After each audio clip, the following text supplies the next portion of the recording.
عوامی national party ضلع قلعہ عبداللہ چمن کے زیر اہتمام 15 نومبر کے جلسہ عام کے حوالے سے عوامی نیشنل پارٹی کے ضلعی سینئر نائب صدر گلبران افغان کی صدارت میں اجلاس ہوا۔ ضلع قلعہ عبداللہ تحصیل چمن کے زیر اہتمام 15 تاریخ کو پشین میں شہید وطن خان حاجی جیلانی خان اچکزئی کی 10ویں برسی کے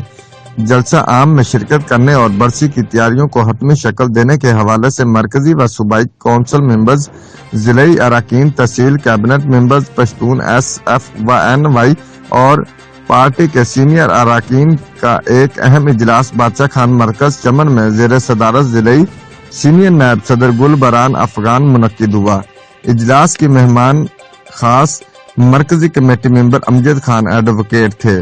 report Habibullah Achakzai, bureau chief, Geo express news, چمن۔